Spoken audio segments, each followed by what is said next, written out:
¿Qué tal, chicos? Buenas noches. Vamos a empezar nuestra reunión del día de hoy. El día de hoy vamos a conversar sobre entrenamiento a la familia, ¿sí? En realidad, este concepto se inserta dentro de uno más genérico, que es el de trabajo con la familia. Dentro de lo que es el trabajo con la familia, vamos a encontrar 4 modalidades que se suelen emplear actualmente, ¿sí? Y vamos un poco a ir deslindando una de las otras para finalmente poder ampliar en la que en el tiempo pues ha recibido menos atención, pero que demuestra ser más efectivo al momento de trabajar con familias. Uno de los conceptos que primero tenemos que aclarar es el referente al de capacitación a padres, ¿no? Diferenciándole del de escuela para padres. El criterio para diferenciar una modalidad de trabajo con la familia de otra va a ser, uno, la cantidad de personas con las que se trabaja, y dos, el tipo de objetivo o finalidad que se establece al realizar esa labor. En una capacitación, el trabajo se realiza de manera grupal. Uno cita a un conjunto de padres, ¿no? Para poder informarles, brindarles información sobre un tema en particular, ¿no? Ese es el objetivo, la finalidad de realizar una capacitación.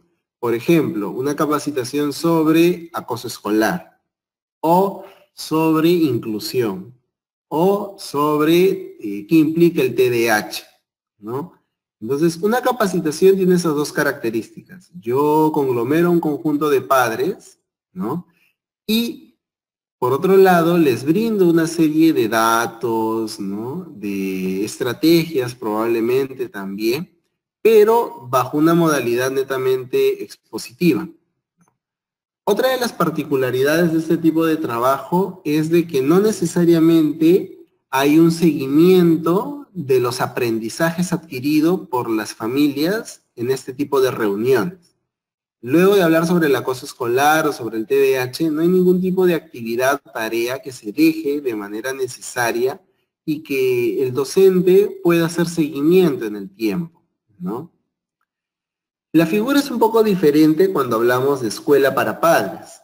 Una escuela para padres obedece más también a un trabajo grupal, pero parte de toda una iniciativa, ¿no? Que tiene el colegio, el contexto educativo, para formar a sus padres, ¿no?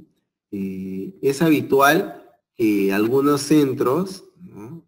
Están constituidos por una serie de principios y valores, suelen incluir un programa de formación continua durante todo el año en el cual se cita al padre, no tanto para brindarle información sobre un tema en particular, sino para brindarle herramientas sobre cómo puede desenvolver su rol como padre en la sociedad, siempre partiendo de las concepciones que tenga la institución educativa, ¿no?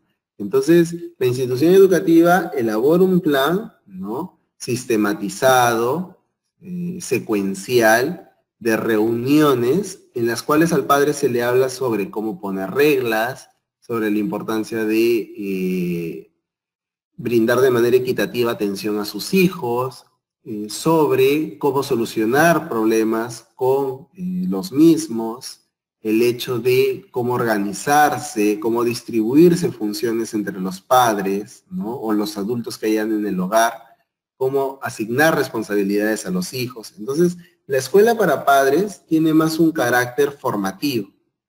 En tal sentido, sí es sostenible en el tiempo, porque no se trata de realizar una reunión, brindar algún tipo de información y luego si volvemos a reunirnos será para tocar otro tema que no necesariamente tiene que ver con el anterior, como es el caso de una capacitación.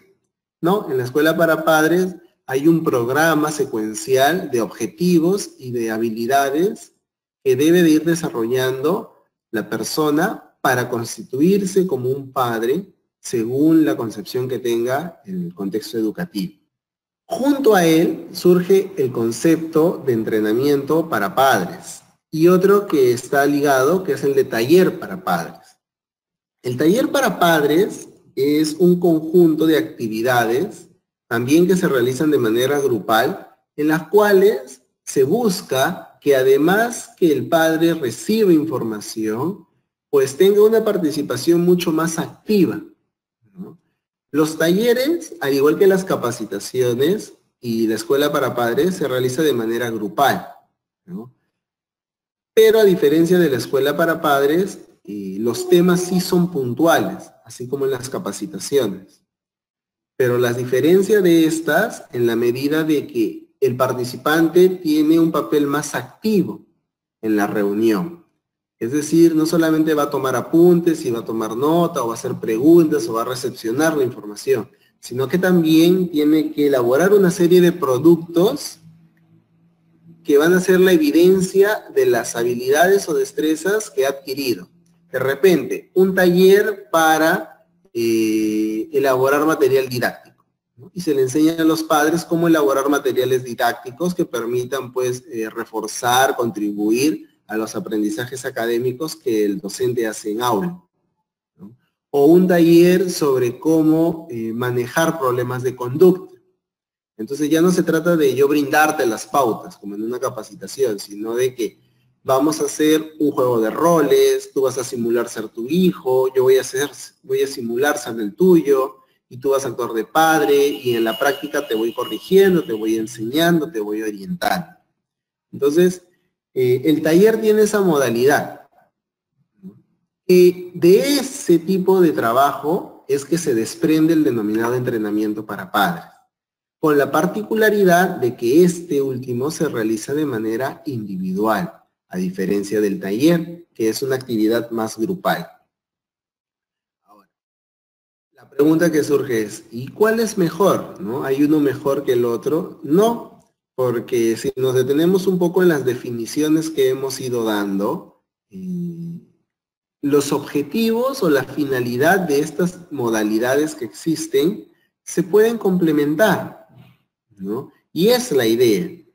Cuando uno como psicopedagogo decide empezar el trabajo con familias, porque es parte de la labor, ¿no? Si hablamos de intervención psicopedagógica, no solamente es la parte pedagógica, sino también la parte psicológica, ¿no? Que incluye de manera ineludible a la familia. En ese sentido, todas estas modalidades de trabajo con ellas son válidas y complementarias, ¿no? Y deben ser parte de.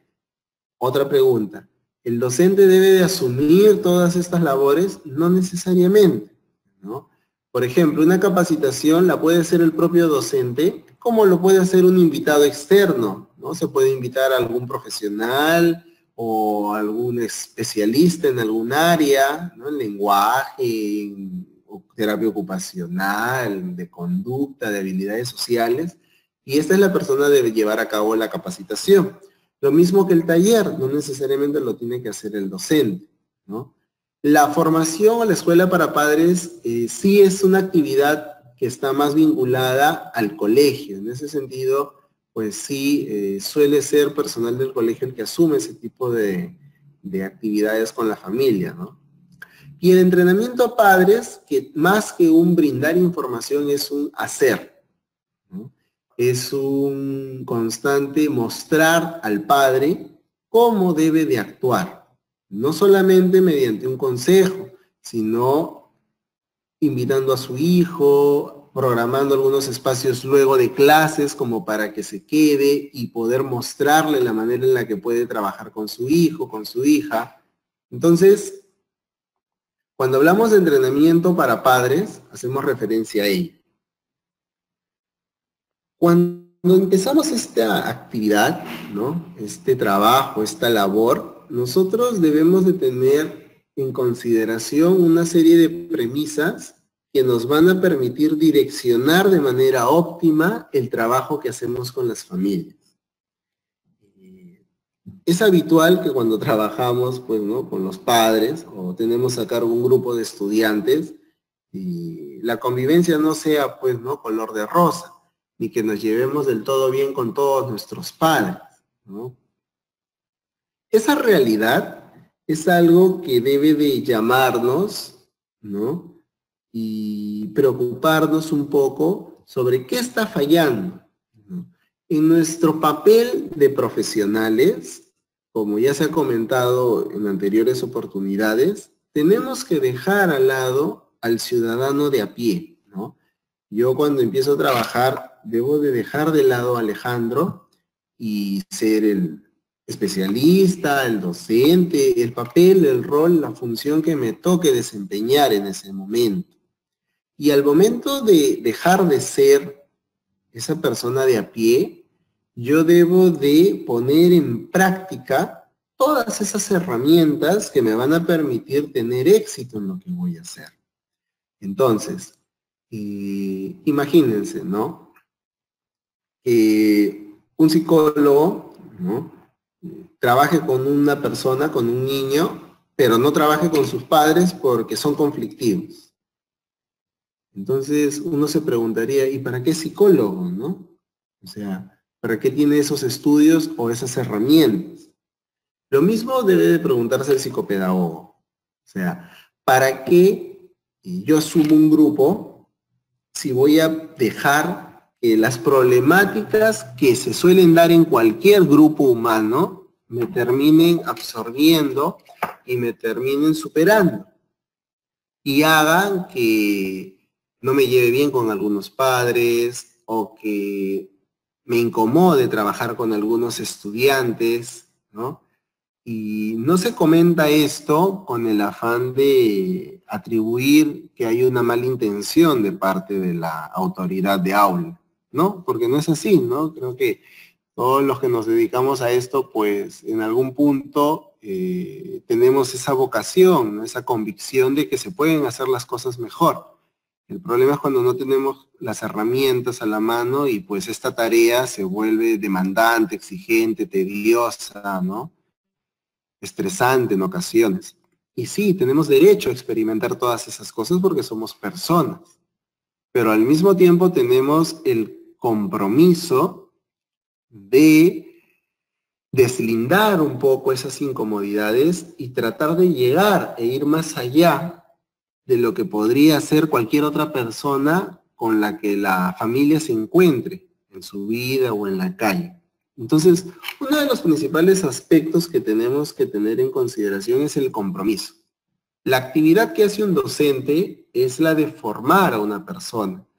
Y no es un trabajo cualquiera, es una labor, ¿no? Es una obra. El hecho de pararse al frente y asumir, ¿no?, que este estudiante adquiera determinadas capacidades, determinadas habilidades, conocimientos, implica todo un compromiso.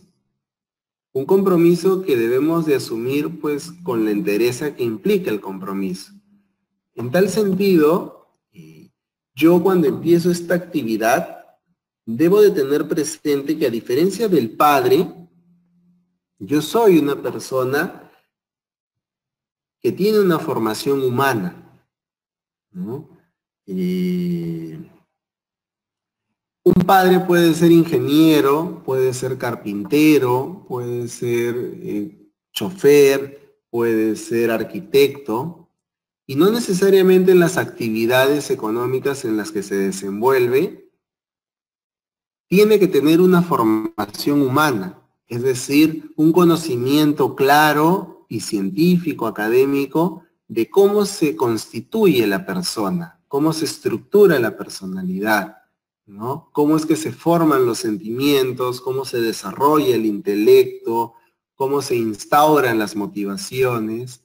No, para ser padre no necesitas saber todas esas cosas, pero para trabajar con los padres sí necesitas saberlo. Entonces, parte del compromiso implica tener una serie de conocimientos claros de cómo es que una familia llega a constituirse como tal. Y entender los procesos formativos, no solo del estudiante, sino de el contexto de donde viene, implica un alto nivel de comprensión y tolerancia. Comprensión de que, en el sentido de que ese estudiante no nació sabiendo tirar un puñete en el rostro, por ejemplo, ¿no? Tuvo que haber sido expuesto a algún modelo, o en todo caso haber experimentado en carne propia, lo que implica un puño cerrado en el rostro, o sobre el rostro, ¿no? Y en base a ese modelo o a esa experiencia, imitar, hacer lo mismo.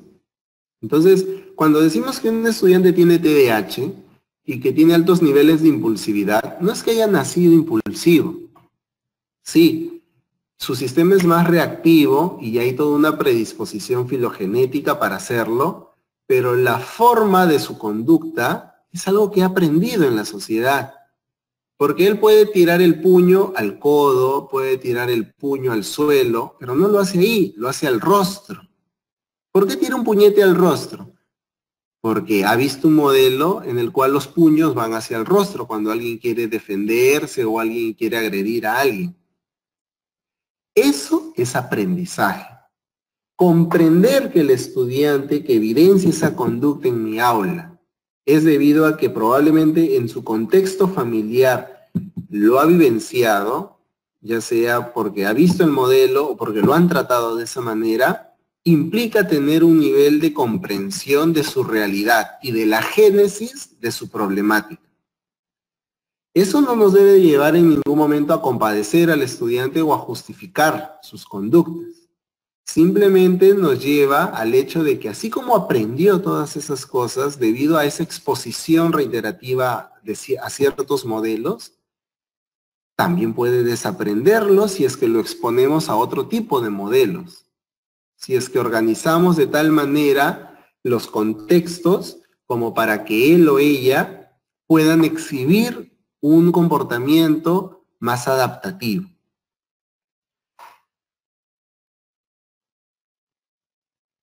En este proceso donde yo entiendo la génesis de la problemática de mi estudiante, no solo debo, ¿no? Sino que necesariamente esta comprensión me va a hacer girar hacia un contexto que me resulta ajeno. Es el contexto familiar. ¿Por qué me resulta ajeno? Veámoslo de la siguiente manera. Yo, como docente psicopedagogo, soy parte de un contexto educativo. Es mi contexto. Ahí me desenvuelvo. Cuando llega un estudiante al colegio, se da una contradicción, se da un encuentro de contextos. Porque viene este sujeto, este individuo, este niño, este adolescente, ¿no? Que exhibe una serie de conductas aprendidas en su contexto familiar. Y por otro lado, está el docente que tiene a cargo un grupo, un aula, que se desenvuelve en un determinado contexto que es el educativo, pero que tiene otro tipo de normas y de exigencias y de expectativas para esa persona que va a ingresar. Y el primer conflicto se da ahí, en ese instante, en ese encuentro, en ese primer momento donde el estudiante va a exhibir todo su repertorio aprendido en el contexto familiar. Algunos de esos repertorios comulgarán con lo que se espera que se dé en un contexto educativo, pero habrán otros que no. Por ejemplo, si tengo un estudiante, un niño de 5 años, o de 4 años, o de 3 años, que va a empezar a venir al nido, al kinder, ¿no? Es su primera experiencia escolarizada. Pero en esos 3 años no ha estado en un contexto educativo, ha estado en un contexto familiar.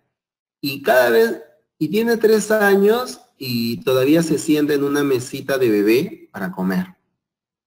¿Eso qué significa? Que no es capaz de autorregular el tono muscular, su postura, que quizás se para, se escapa, hay que perseguirlo para que coma. Y por eso, para el padre más práctico, ¿qué cosa es? Sentarlo en una silla de bebé, ¿no? O de repente un niño que cuando le dan de comer se lo dan en la cama. Entonces, es un niño que en su contexto familiar no ha tenido la oportunidad de aprender a sentarse a la mesa permaneciendo un determinado lapso, 10, 15 minutos, mientras come, mientras desayuna, mientras toma lonche o cena, ¿entiende? Entonces, ese es el impacto o la injerencia que tiene el contexto familiar en el educativo. En tal sentido, es de interés del psicopedagogo conocerlo. ¿Para qué? Para justamente poder tasar y ver qué desniveles o diferencias existen entre lo que ha aprendido en su contexto familiar y lo que espero que realice en el contexto educativo. Verlo de esa manera, ¿sí?, implica toda una perspectiva centrada en el respeto. Respeto por el contexto del que viene ese estudiante. Respeto por que lo que exhibe en aula no es porque sea malcriado, o no es porque sea un engreído, o no es porque sea un insolente, o no es porque sea un agresivo, un egoísta. Es porque los adultos responsables de sus primeros aprendizajes sociales, pues han descuidado ese aspecto.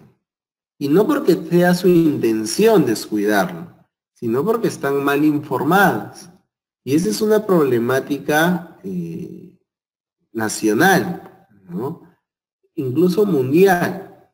Nadie sabe ser padre. Nadie sabe cómo formar una familia. Y no nos enseñan eso, ¿no? Se cree que formar una familia es enamorarse, sentir algo por alguien y tener hijos, ¿no? Y no se tiene un plan, una idea clara de cómo criarlos tampoco una vez que llegan, ¿no? Y en el camino, entre aciertos y errores, por lo general más errores que aciertos, pues los padres terminan formando a sus hijos, ¿no? Entonces es ahí donde entra a tallar el profesional, que con respeto, porque no se trata de juzgar, no se trata de cruzar un par de palabras y no volver a ver al padre de aquí a 3 meses. Se trata de hacer un trabajo sostenido en el tiempo, fomentando la autosostenibilidad.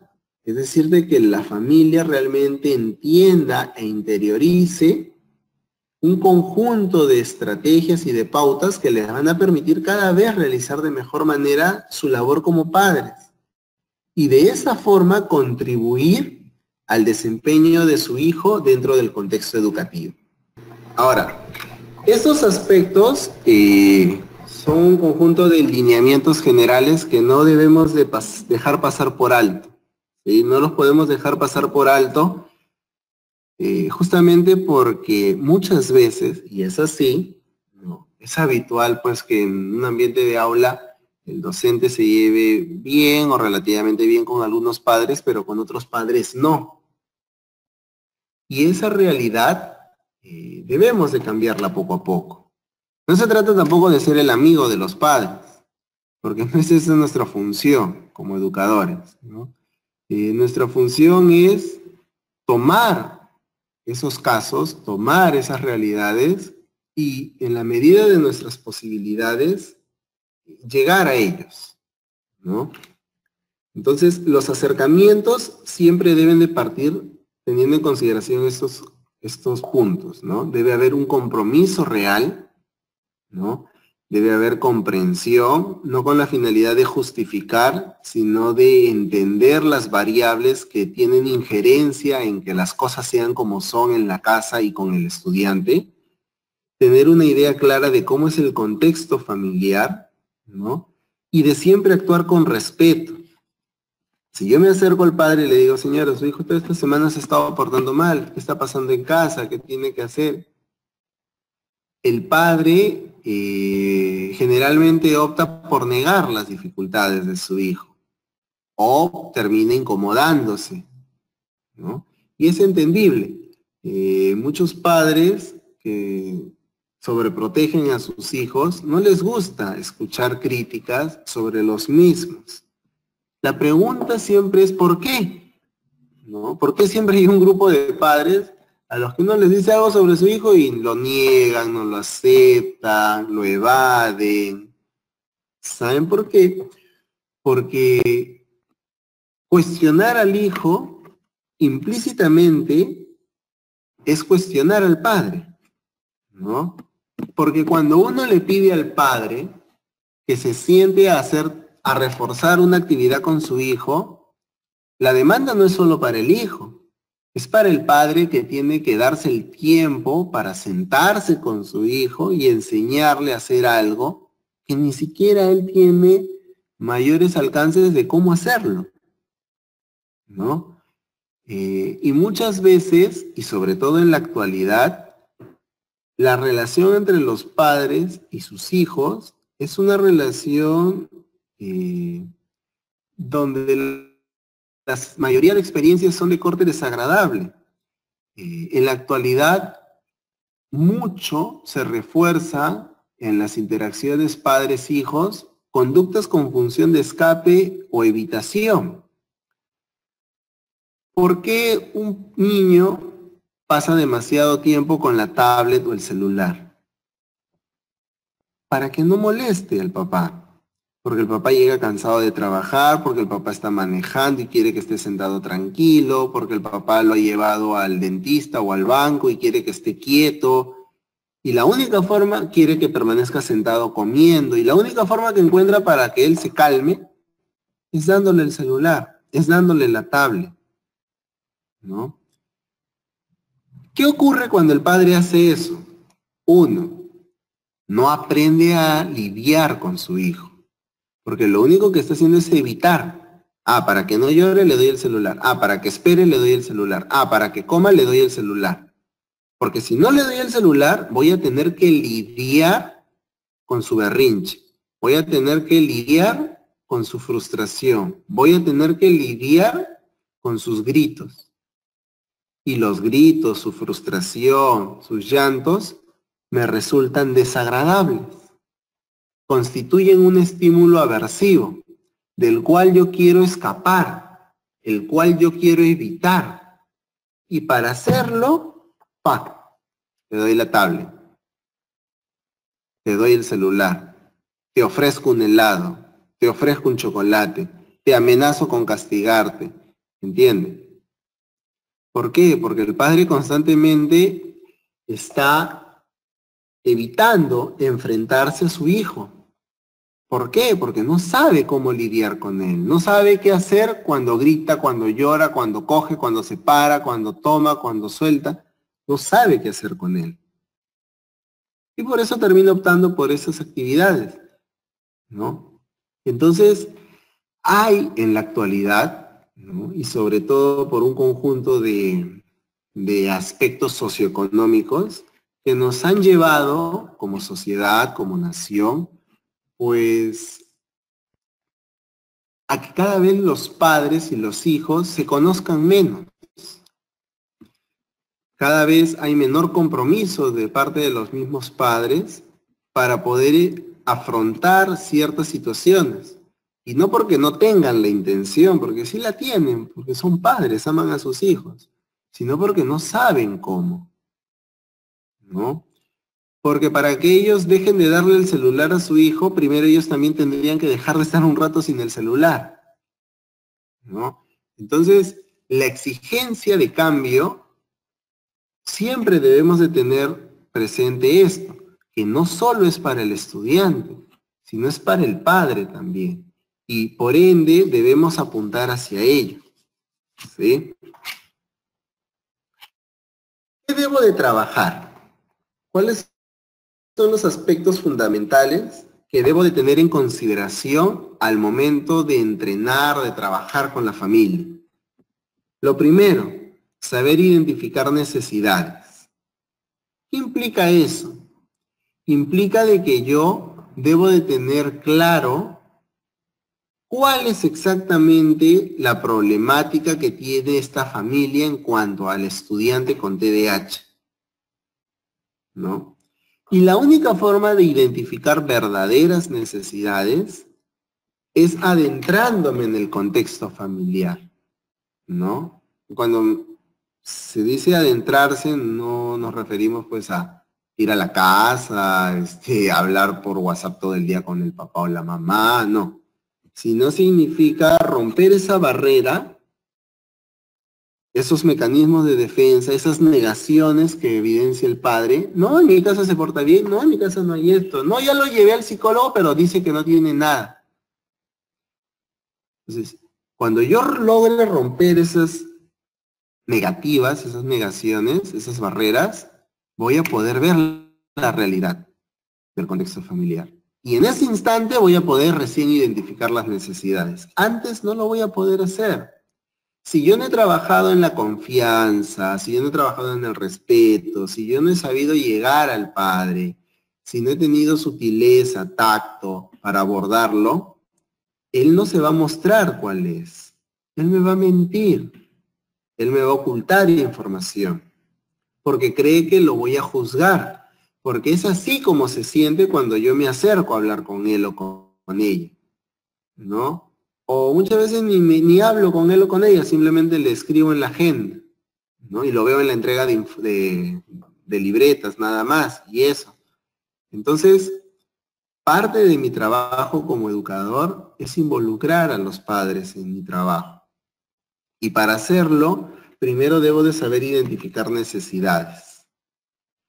¿Cómo lo puedo hacer con un padre que dice que todo está bien en la casa? Sencillo. Puedo invitarlo un día después de clases para que haga alguna actividad de 40 a 45 minutos con su hijo. Una actividad de mesa o que ayuden a ordenar el salón. Y puedo ir observando directamente qué tanto manejo tiene sobre su hijo, qué estrategias utiliza, si realmente el estudiante le hace caso o no, si realmente atiende o no. Y es ahí, en ese contexto, en esa situación real, palpable, de la que yo puedo extraer un conjunto de necesidades. Si yo no he logrado lo suficiente con mi padre y espero que él me cuente lo que le pasa, probablemente no avance mucho o avance sobre el aire porque me organizo en base en función a información que quizás no necesariamente es buena o cierta.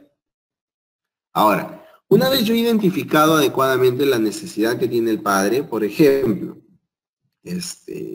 no logra que su hijo coma todo su almuerzo, o se demora en cambiarse, o se demora en tomar el desayuno, ¿sí? Una vez que yo identifico esas necesidades, debo de establecer un conjunto de objetivos, pero no cualquier tipo de objetivo como fomentar la independencia, ¿no? Porque es algo muy grande y amplio.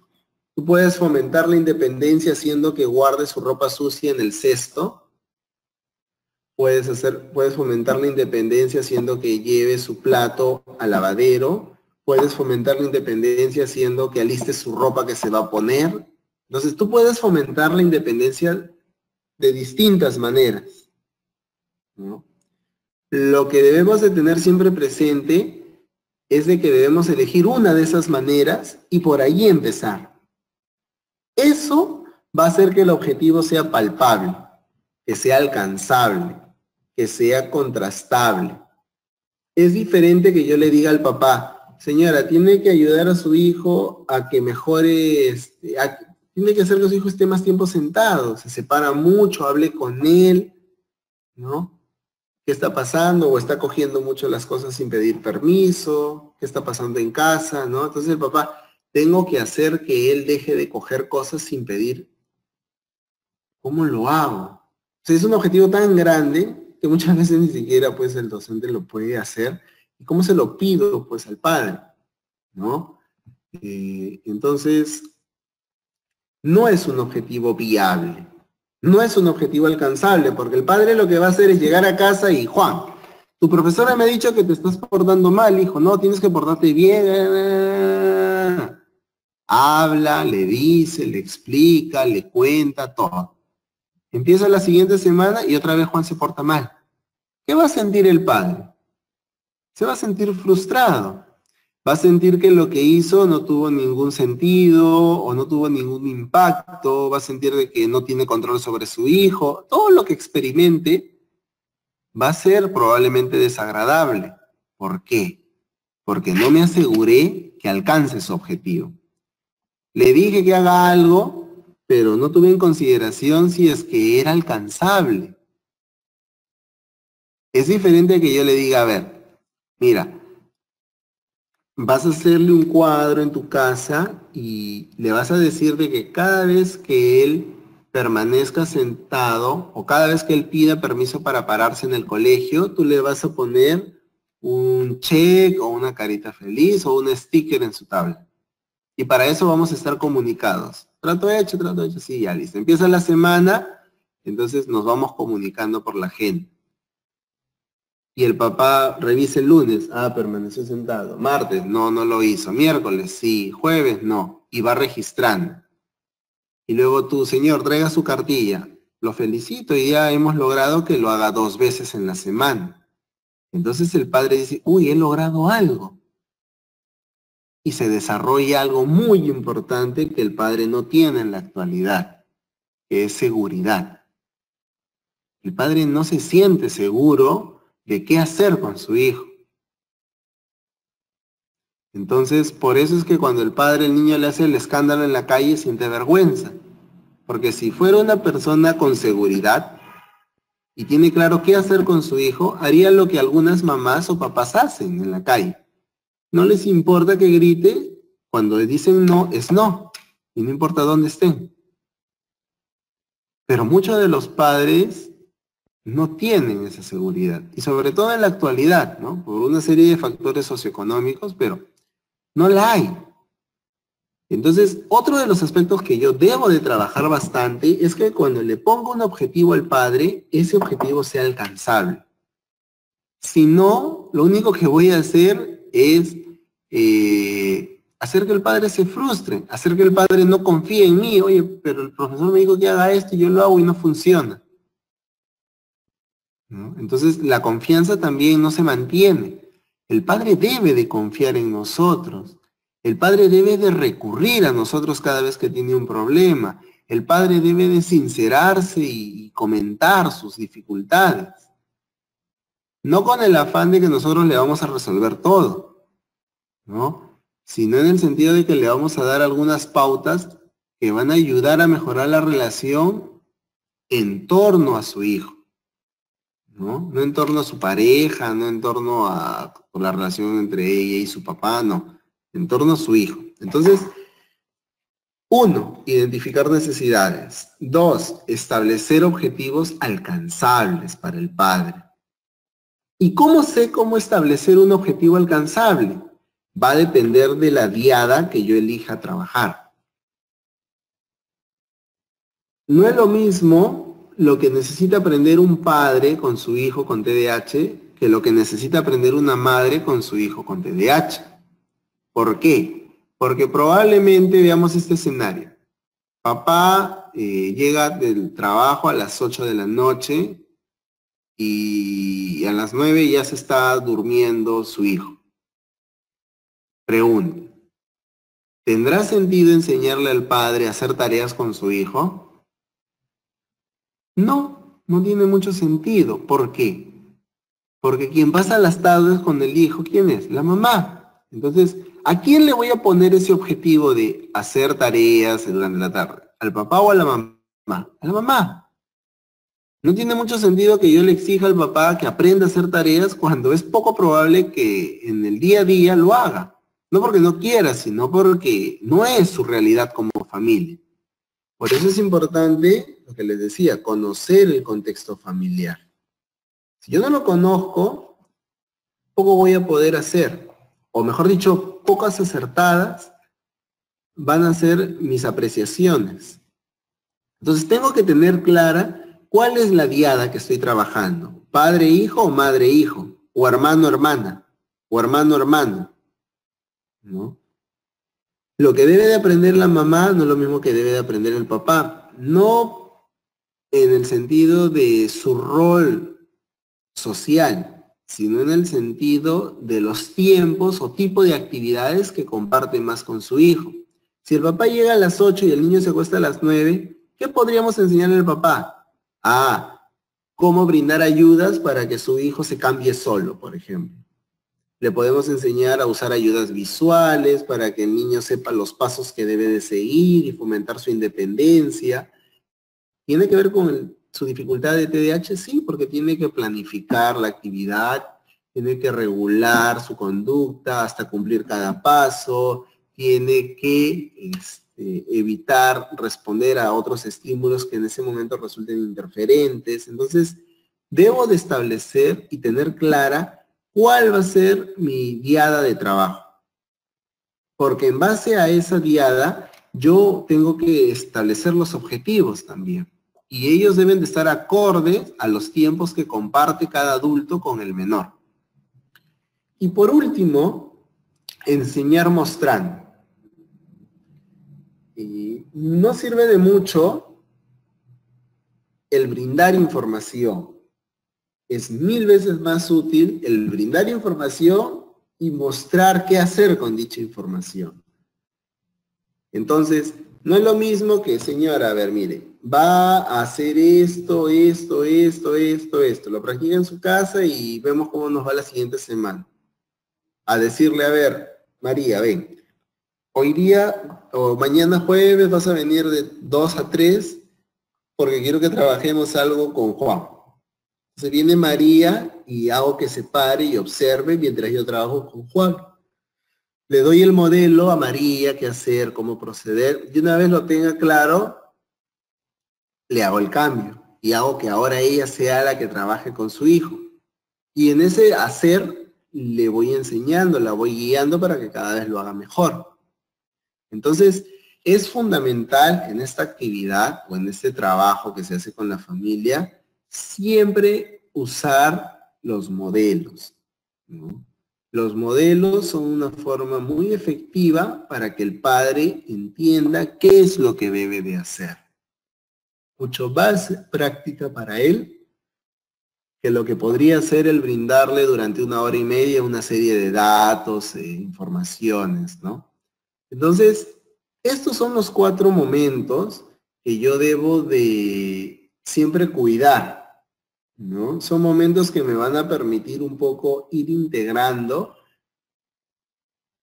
las necesidades con los objetivos que debo de trabajar, que van a estar en función del tipo de diada que elija, padre-hijo, hijo-hijo, hijo-hija, madre-hijo. Y cada vez que yo quiera mostrar, enseñar, guiar, orientar al padre, debo de destinar un espacio donde él me vea hacerlo. Si no, no va a tener tampoco mucho sentido. ¿Sí? Bueno, hasta aquí quiero hacer otra pausa. No sé si hay alguna pregunta para pasar a ver un pequeño análisis del video de Pablito e identificar y trabajar todos estos pasos que hemos señalado. No sé, Elizabeth, si me puedes apoyar, si alguien tiene alguna duda. Sí, tenemos la pregunta de la profesora Andrea Almanza. Ajá. La pregunta es, ¿cómo poder decirle a los padres sin que se sientan culpables de esta influencia del contexto? Ya. Ahí... Sí. ¿Hay algo más en la pregunta? No, eso es todo. Ya. Definitivamente que el discurso no puede ser confrontativo ni frontal, ¿no? Siempre debemos de partir de sus necesidades. Yo creo que si algo se rescata de las diferentes lecturas, bibliografías que hay, es el hecho de que siempre debemos de partir de sus necesidades. Si yo no parto de ello, difícilmente voy a enganchar con el padre, porque voy a terminar hablando de cualquier cosa y no necesariamente de la realidad de él, ¿no? Entonces, lo que yo puedo hacer es, por ejemplo, generar una oportunidad para evidenciar sus dificultades, ¿no? Lo invito un día en la tarde para que venga y almuerce con su hijo ahí, o de repente para que hagan una actividad de mesa. Y el objetivo es observar, ver, ¿no? Imaginemos que lo invité para hacer una actividad de mesa. O imaginemos que el padre tiene la apertura y un día en la entrada o en la salida me cuenta, ¿no? Entonces, yo lo primero que debo de hacer es, por ejemplo, ¿y qué tal, Romina? ¿Qué hicieron este fin de semana? ¿Cómo estuvo Matías? Ah, salimos a tal lugar, ¿no? Ah, ¿y qué hicieron? ¿Cómo se portó? ¿Qué tal comió? ¿Hubo alguna cosa que fue un poco difícil de manejar? Siempre sugiriendo, no afirmando, ¿no? Es importante sugerir, ¿sí? Esperar a que salga de ellos, no forzar las cosas, no correr, ¿no? Preguntar, ¿y cómo te sientes, no? ¿Cómo te sientes en todo este tiempo? Imagino que es un poco complicado porque ahora tienes otro bebé. Entonces, un poco ponernos en su lugar también, ¿no? Y decir esas cosas que quizás a ella le resultan, o a él le resultan difíciles de decir. Y una vez ya se tenga reconocidas las dificultades, la idea no es orientar el discurso de esta manera, ¿no? Sí, pero mira, esto es porque tú eres así, tú eres asado, qué sé yo. No. El discurso siempre debe ser, mira, si él hace esto es porque probablemente en estas situaciones tú haces esto, ¿no? Si él pega es porque de repente cuando coge algo en casa que no debe, alguno de ustedes le pega. Y por eso que cuando en el salón alguien coge algo de él, él también pega, porque es el modelo que ha visto. Por eso no es saludable que le peguemos. Y ahí debe de terminar, ¿no? Sin juzgar, simplemente, y por eso no es saludable que le peguemos, porque mira, le trae estas consecuencias. Por eso yo te planteo que a partir de ahora, mira, intentemos esto de acá. Y siempre la solución. Si yo termino mi intervención, mi participación, mi comentario, diciendo esto está mal, no ayudo en nada. Pero si yo termino mi comentario diciendo algo como esto está mal, pero podemos hacer esto para mejorar, es más constructivo. Y es la forma como debo de apuntar mi discurso para el padre, ¿no? Lo otro que ayuda mucho en el trabajo con padres es proyectarlos en el futuro, ¿no? Entonces, pero no, si es tranquilo, no hace nada, o sí, él coge, ¿no? Ya, él coge, pero no pide. O sea, acá coge el borrador y no pide. En casa coge la galleta y no pide. ¿Qué crees que va a pasar más adelante cuando no tenga dinero, no pueda comprar algo? ¿Qué va a hacer si quiere algo? Lo va a coger. Pero como va a estar más grande, ya no va a ser el niñito que, ay, disculpa, no. Va a ser un acto de robo.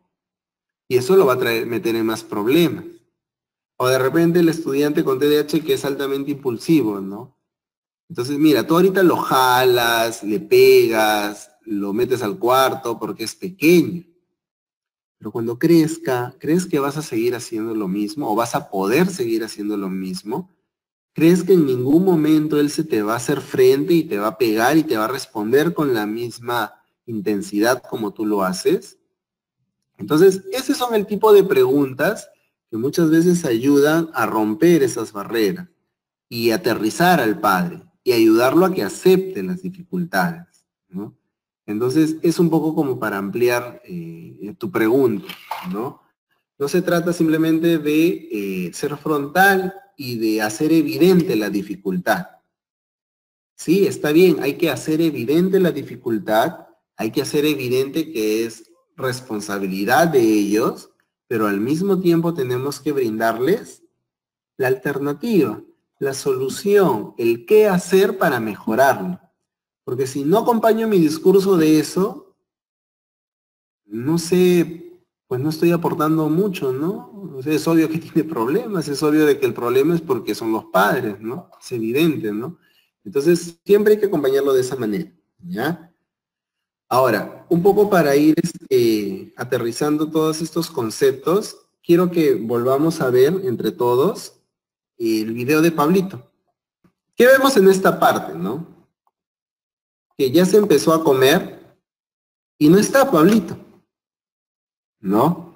Entonces, ¿qué le podemos sugerir a esta mamá? ¿No? Vemos a esta mamá, vemos a la familia reunida, ¿no? Y Pablito no está. ¿Qué pudo haber pasado si nos ponemos a imaginar un poco, ¿no? A recrear. Que la mamá alistó la cena, puso los platos, sirvió la comida y llamó a las personas para que se acerquen a la mesa. Vino el papá, vino el otro hijo, pero Pablito no vino. ¿Por qué? Porque está viendo televisión. Si yo quiero orientar al padre sobre qué hacer en esta situación, ¿qué es lo primero que debo de utilizar? Estrategias antecedentes. Es decir, debo de anticiparme.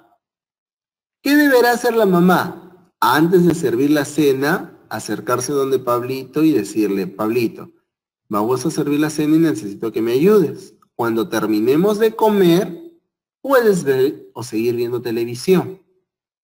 E involucrar a Pablito en todo el proceso que implica preparar la cena o poner la mesa. Esto va a hacer de que Pablito esté relativamente involucrado con que es momento de la cena.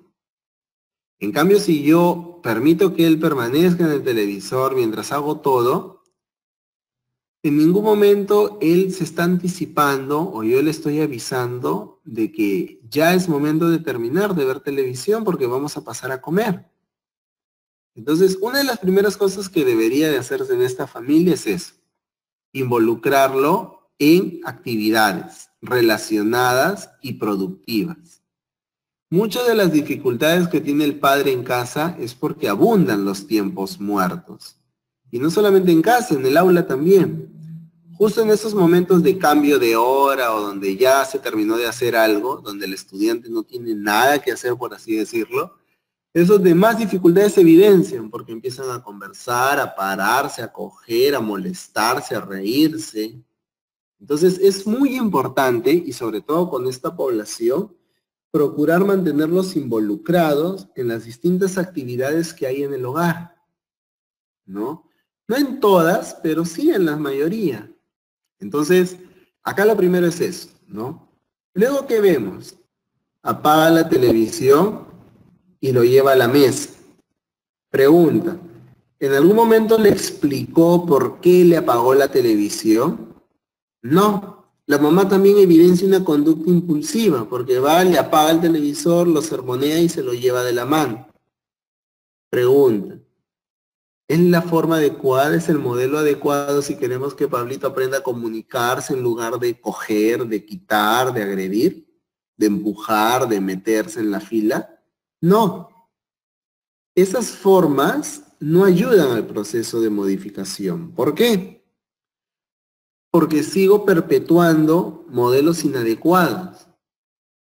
¿Qué sería lo ideal? Que esa mamá se acerque y le diga, Pablito, es hora de cenar. Cuando terminemos, puedes ver un poco de televisión.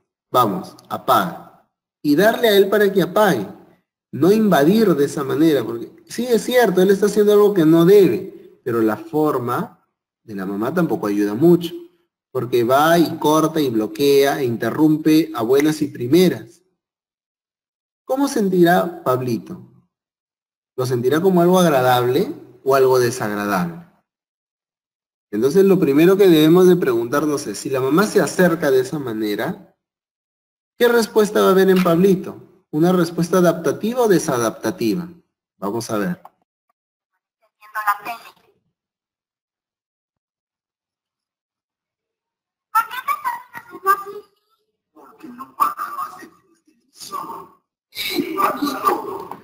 Y se vuelve a ir, ¿no?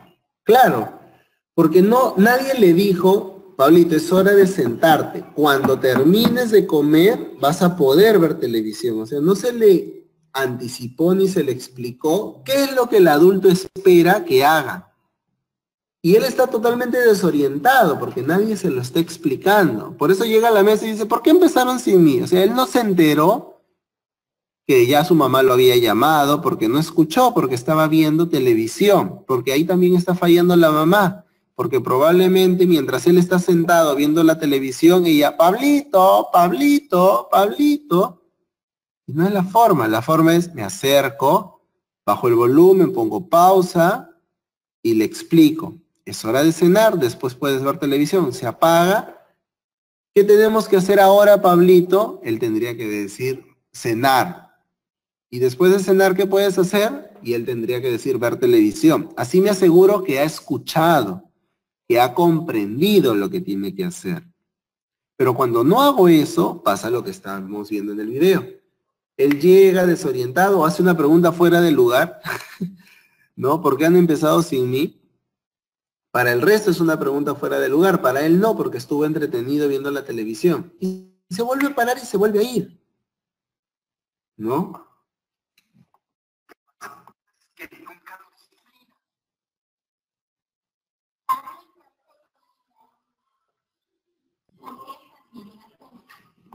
Y vuelve a hacer lo mismo la mamá, ¿no? O sea, sigue corrigiendo, corrigiendo, corrigiendo, corrigiendo y no enseña, no explica, no aclara, no describe. Y miren la respuesta de Pablito ante esta segunda apagada de televisión. ¿Ven cómo él tensa el cuerpo hacia el lado contrario? No quiere irse, porque a eso le está enseñando su mamá.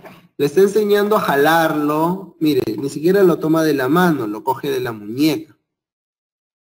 ¿Entienden? Entonces la forma, el trato es muy importante, porque de esa misma forma como se relaciona con su mamá en este video, es que se relaciona con otros niños en su colegio. Por eso es muy importante hacer hincapié en estos aspectos, ¿no? Y su discurso es siempre me apagas la televisión, siempre. Entonces vemos cómo en su verbalización él manifiesta que esa situación le resulta desagradable. Y no solo es la situación, sino que esa situación desagradable la asocia a una persona en particular. ¿Y quién es esa persona? Su mamá. Y muchas veces pasa esto, que es lo que les comentaba al inicio. O sea, los momentos que comparten los padres con sus hijos suelen ser desagradables, tanto para el hijo como para el padre, como este caso. Para la madre es incómodo y desagradable porque tiene que pararse a cada rato, tiene que escuchar que su esposo le dice tú no lo disciplinas, como si fuera solamente tarea de ella y no de él, ¿no? Y por otro lado, Pablito ve que le está apagando la televisión, le apagan la televisión, le apagan la televisión, le apagan la televisión y no se termina de enterar qué está pasando, qué tiene que hacer y eso le desagrada. Entonces, ese es otro de los aspectos medulares dentro de la intervención. Generar espacios donde el padre y el hijo experimenten cosas agradables. Y poco a poco guiar a la familia para que este tipo de situaciones se modifiquen, ¿no?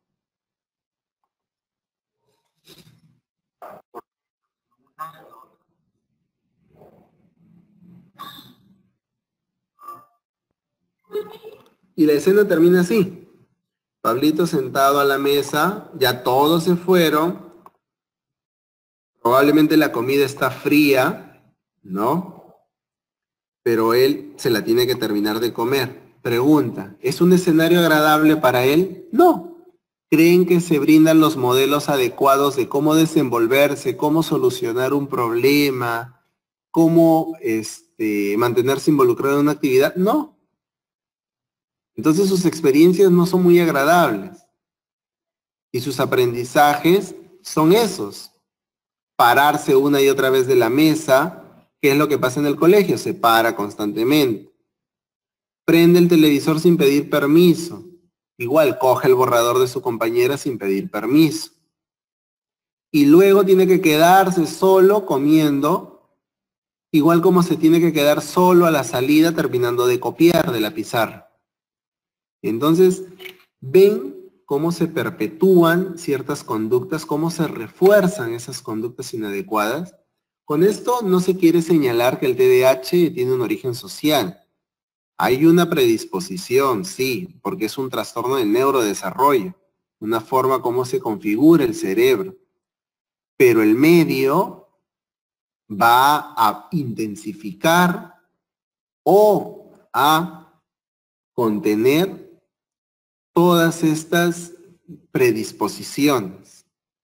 Y por ende es responsabilidad del entorno, sobre todo del familiar, aprender a reeducar o volver a enseñar ciertos aspectos sobre cómo nos debemos de desenvolver, ¿no? Entonces, ya para cerrar esta parte, quisiera saber, Elizabeth, si alguien tiene alguna duda, pregunta o comentario para pasar a explicar las actividades. Sí, tenemos dos preguntas. Una de ellas es de la profesora Andrea Almanza. Frente a la situación, yo trabajo, no puedo, se queda al cuidado de los abuelos y ellos le consienten. Cuando quiero corregir me dice, tú no me entiendes. ¿Qué podemos recomendar? Ya, ahí lo primero es que si la relación no es muy saludable o no hay mucha comunicación, es decir, el niño no habla con el adulto, pues no hay que insistir en hablar o que te haga caso o que te escuche. Lo primero que hay que hacer es generar espacios, oportunidades donde ambos experimenten cosas agradables y lo hagan juntos. Por ejemplo, hay que retomar el vínculo ahí primero, ¿no? Un niño o un adolescente o una persona que no te dice algo es porque no confía en ti. Un niño, un adolescente que no comparte algo es porque no confía en ti. Entonces hay que ganarse esa confianza, la confianza se gana. Y es así con los hijos, ¿no? Porque los hijos son personas.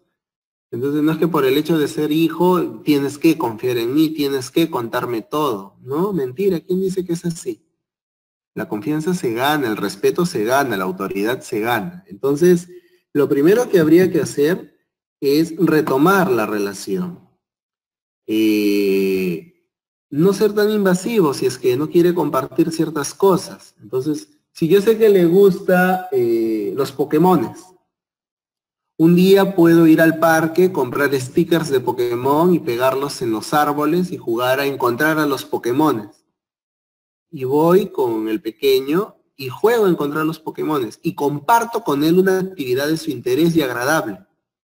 En esa salida le haré preguntas, le diré cómo debe de comportarse, trataré de imponerme autoridad. No, mi objetivo fundamental es que él se divierta y lo haga a mi lado. Y que en esa diversión haya contacto físico, cosquillas, un abrazo, un beso, porque lo primero que se debe de retomar es la relación, el vínculo. Una vez que yo hago eso, recién puedo empezar a tratar de llegar a la persona, haciéndole preguntas y siempre de manera cautelosa, no puedo ser invasivo.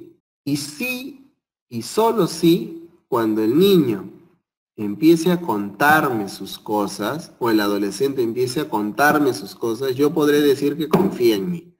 Y podré decir que he establecido una adecuada relación. Y recién podré empezar a decirle qué hacer, a guiarlo, a orientarlo.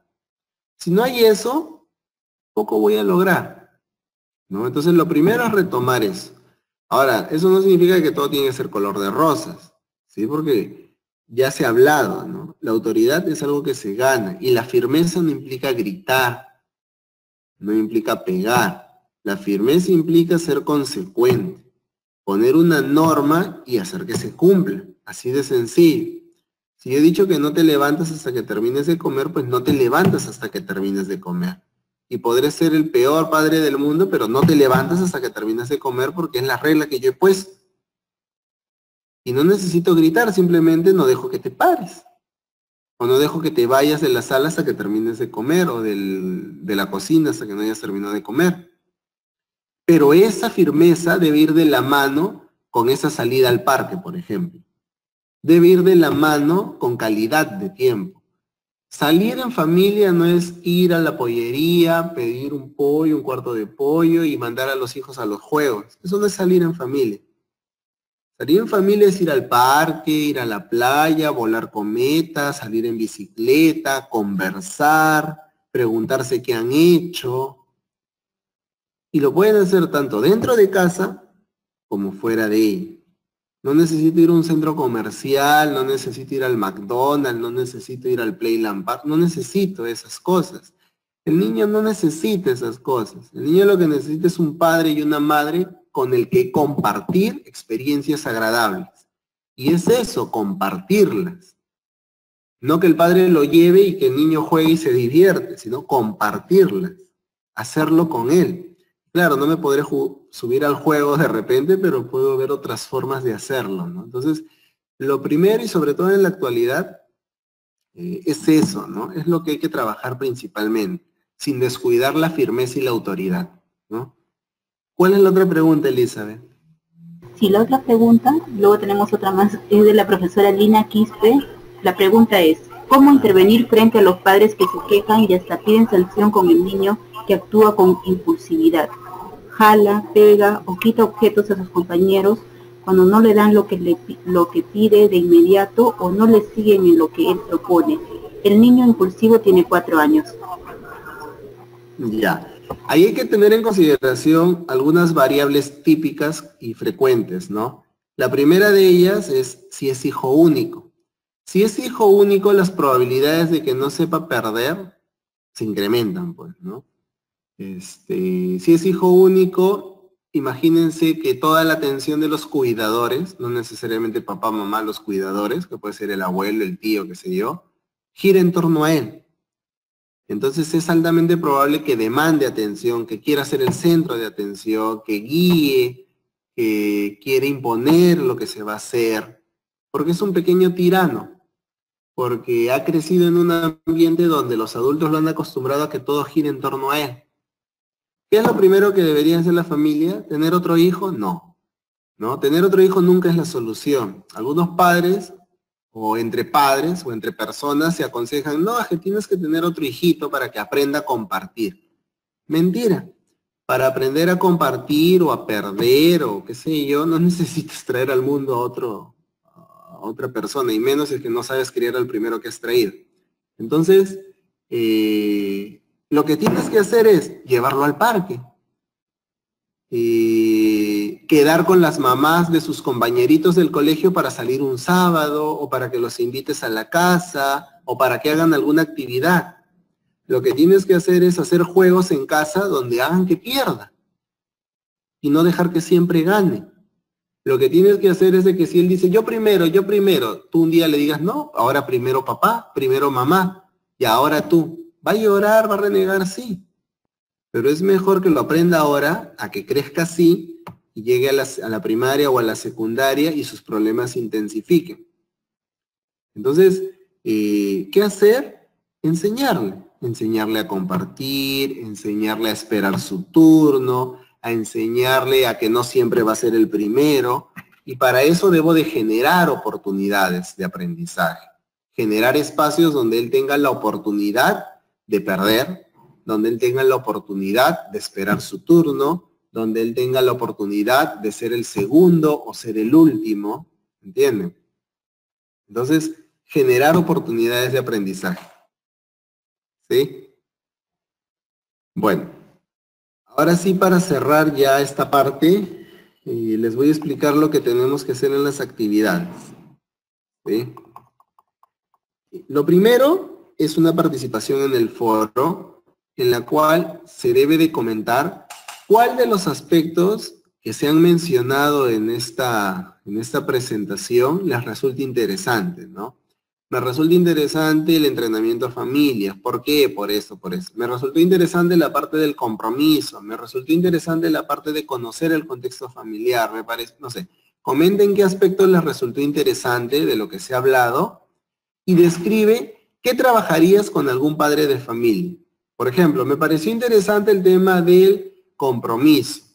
¿Por qué? Porque sí, lo que hacemos es una actividad formativa y por eso me gustaría enseñarle a un padre, Entonces, comentan qué les agradó, qué les resultó interesante y qué trabajarían con alguno de los padres que tienen en su grupo o el papá o la mamá del caso que han elegido.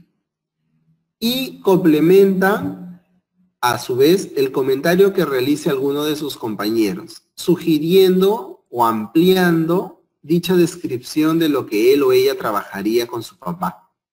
Entonces comentan y luego leen el comentario de alguno de sus compañeros y amplían. La actividad número 2 hace referencia a identificar necesidades en la familia, ¿sí? Del caso que han hecho, o de cualquier otro caso que tengan, necesitamos que elaboren un cuadro donde detallen qué necesidades tiene el padre. Por ejemplo, en el video de Pablito, hemos visto que la mamá tiene dificultades para levantarlo, dificultades para que mantenga su cuarto ordenado, dificultades para que traiga su agenda del colegio, dificultades para que se siente a comer a la mesa. Entonces, del caso que ustedes tienen, quiero que se elabore un cuadro con esas necesidades, ¿no? Y una vez tengan estructuradas e identificadas esas necesidades, de todas ellas, ¿cuál consideran que es prioritaria? ¿Sí? Por ejemplo, se ponía una situación en la cual les dije, ya, pero de todo esto, de ese niño de 4 años, lo prioritario es retomar la relación. Más que enseñarle a hacer tareas, a que coma, a que siga indicaciones, es retomar la relación madre-hijo. Ya, igual, quiero que identifiquen todas las necesidades de alguna situación problemática para una familia y que describan qué aspectos van a priorizar. Y por último, una vez ya tengan o hayan presentado eso, una vez ya tengan claro qué aspectos van a priorizar, el tercer trabajo consiste en elaborar un díptico. Pero ya no es un díptico informativo, como hemos venido haciendo, sino va a ser un díptico de qué hacer, ¿no? Un díptico con tips, con pautas, en lenguaje para padres. No quiero que pongan el nombre de técnicas, no quiero que pongan reforzar al hijo después, que no. Quiero que lo pongan, darle un abrazo luego que haya terminado de comer todo, darle un beso, salir un rato al parque, no sé, o sea, que describan una serie de procedimientos que puede usar el padre para hacer frente a esa necesidad prioritaria que ustedes hayan identificado cuando hagan su trabajo número 2. ¿Sí? Y lo hacen en un díptico. Este último trabajo es grupal. ¿Sí? Es grupal y tiene la finalidad de responder a esa necesidad prioritaria que ustedes han identificado en la actividad número 2, mediante una serie de pautas o tips o sugerencias destinado a padres. No sé, Elizabeth, si alguien tiene alguna duda, comentario sobre lo que se ha hablado el día de hoy. Si no, bueno, para ya dar por concluida nuestra reunión. Sí, tenemos la pregunta de la profesora Ida Rimac. La pregunta es, ¿qué hacer con uno de los padres que no aceptan hacer parte de la intervención? Ya. Siempre tenemos que tener presente cuál es nuestro alcance, ¿no? Entonces, si un padre, a buenas y a primeras, se niega rotundamente a participar del proceso, ¿no? Pues, ¿qué podemos hacer, no? Ella escapa de nuestras manos, ¿no? Ahora, entiendo que se niega en el sentido de que sabe que hay una dificultad, la acepta, pero nunca viene, no asiste, yo lo cito y no asiste, no asiste. En esos casos, siempre es preferible encontrar algún miembro de la familia que sea nuestro aliado o aliada. No con nosotros como docentes, sino para el niño. Es decir, algún miembro de la familia que sí se dé ese tiempo de venir y a quien podamos entrenar para que apoye al estudiante en el hogar. Entonces, si el padre o la madre se niega, lo siguiente sería buscar algún otro miembro que pueda disponer de ese tiempo para brindarle todas las pautas, estrategias necesarias para apoyar desde casa, ¿no? Y si tampoco lo hubiera, y no hubiera nadie que pueda apoyar en casa, pues simplemente pues centrar todos mis esfuerzos en el aula, en el colegio, en el contexto educativo, ¿no? Y analizar la situación con otras personas del colegio, ¿no? Con el director, la directora, qué sé yo, con otras autoridades, y ver también cómo poder solucionarlo, ¿no?